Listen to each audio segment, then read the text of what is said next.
Better Together with Maria, your life improvement series. I wanted to share this with you guys, and I might just read it as my notes I scribbled down here, but when dealing with crisis, whether it's an ill family member, a loss, or whatever, deal with what's in front of you. Don't look down the field because you're already in a state of overwhelm. Day by day gives you peace, allows you to surrender to God or a higher power. I don't know what the future holds for my mom, but I choose to believe she's a miracle in progress, and I do all that I can to support that outcome. The other bit of advice was, don't expect others to know what you need. Ask for it and be specific. And then I thought, maybe, because I'm always trying to figure out the solution, right?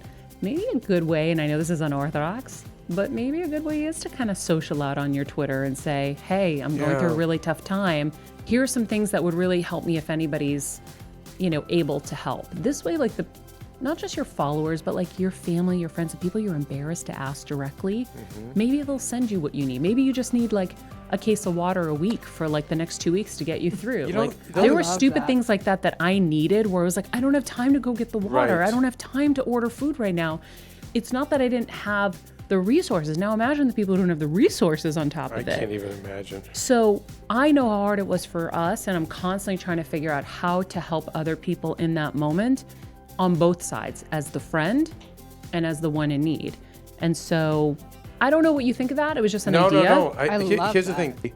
And one of the things I do love about your generation, Jeff and Kelsey, is when someone does say, I'm hurting and in trouble, I see a wonderful rush of love and we're here. I remember whether it's someone dying, suicidal. I mean, yes, you're going to have your trolls, fine, but they're really minor. In those moments, I think that people rush in and say, hey, what can I do to help? I think that's a great idea. And I think the other thing is, if you can be specific on what you need for help, that's even bigger. I think that's a bit of a trick, Maria, because a lot of people don't know. They're like turtles on their backs. They don't know.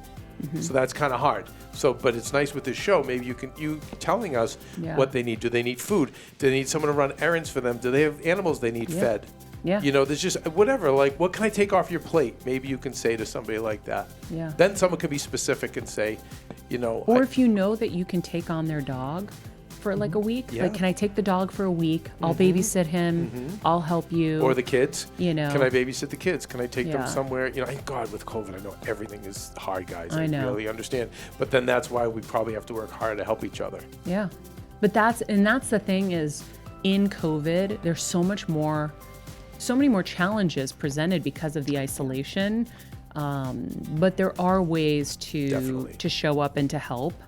And also in the world of Postmates and that stuff, the fact that you can hit your phone a couple of times and get something over to somebody is nice too. That's more available down with COVID. So, and then the other thing I wanted to share is, these are my thoughts I wrote down, is you're not alone. Find your squad. Obviously you have your Heal Squad here with us, and that's why we've created this, but you're not alone. And the second you realize that, you will start to feel a little better, because it's easy to think it's just me going through this. And there are millions of people going through exactly what you're going through in this very moment. The key is trying to find some of them so you feel less alone, or to find people who get it or get you. And that's what the Heal Squad's here for. The other bit of advice is, as a caretaker, know your role. You're not God, and you can't cure. It's their journey. You have to respect their wishes, whether you agree or not. And it's so tough because we will disagree, whether it's for our own needs or our own desires. So remember, it's their journey. You're there to aid them in that journey. Yeah. It's a great There's a really fine line there, guys, too. I mean, I've experienced it with my dad, but I was young. I was in my early 20s. But I will say, with the dogs, going through it, I've told just about Noelle. She was a quadriplegic. She only had a few months to live. Our little poodle. And we were like, and I was like, no, like no. Like, I was just like, I can't. Like, I'm not losing her. And we ended up getting, I don't know, maybe 7 or 9 years like after that. And it was swimming and changing her bandages. And it was a lot of work. We had a lot of fun and wonderful memories. But I do remember, I'm always guilty, as I had her swim, do a therapeutic swim. like a week before she passed, and it was just too much. And I over pushed her, and I'm guilty about that. It's hard though with an animal; they can't speak. Well, I know, don't know. but I will say though, her and Baby, our other dog, they were both at moments in their journey where they would look at us and go, "We're done." Remember? Noelle was just like, "I can't do this anymore." Like 5 years before, and I had to push her through that threshold. Same with Baby. Baby, It was like when she was 15, it was like, "I can't do this anymore," and I'm like, "No, you can." We got through that threshold, and then we got 2 more years, and they were so much fun. But I think that there's a moment where, there's a moment where you need to help that person through that threshold. Like, no, come on, we can do this. I know you're tired, I know you're weak, but we're here, we can get through it. And then there is that moment where they kind of look at you and go, "Oh, yeah, I'm done." Yeah. So yeah, it's a fine line. If you all want, I think, really good caretaking advice, and I'd love to bring her back, Maria, but Eat, Pray, Love author Elizabeth Gilbert talked very candidly about caretaking for her late fiance. And she admitted, Elizabeth Gilbert is celebrated as one of the world's best experts on even emotional wellness and, spiritual nurturing, and she's a genius. And she said she wasn't very good at that. She said, "I had to learn I'm not a very good caretaker.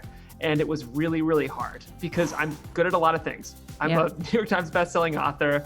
I'm celebrated for helping people all across the world. And I wasn't very good at this. And I had to learn to give myself so much grace." And, when you're caretaking for somebody, you want to feel like you're helping somebody, the person you love. And when you realize that that's not what you provide, but that's got to be hard. But again, there's other things you can provide. Yeah. And it's so important to you guys. It's nothing if they're not positive people. Because we've had actually good people who hammer nails. Yeah. But they were a little cold, right? They were a little bit disconnected. And it really was affecting your mom. We saw like a decline, right? But now we have people in there that are both, like you said, starting with Adele and then with Gigi and Kirby and Wendy.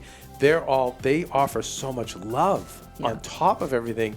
And it makes such a difference with energy. You know what, though? The other part to caretaking is you need to be organized. Find that person in your life that's organized that will help you in that moment, because you got to figure out pills, you got to figure out schedules. So part of what I did with my mom's brain tumor journey as well is I kept a notebook. By the way, it ended up being multiple notebooks over the years because we've been blessed and she's been with us for 4.5+ years with stage 4 brain cancer. So I would write everything down in a notebook so that I could go back and refer. You always think you're going to remember. You will not remember. I promise you. I used to have the most incredible memory pre-brain tumor, but I don't leave anything up in the air anymore. I write everything down. So, that's one part of it. But the other part of it is, you're going to be adding pills, removing pills, switching schedules, this and that. You've got to be organized. And if you're not, you need to identify the person in your life that can help you create systems that you can work within.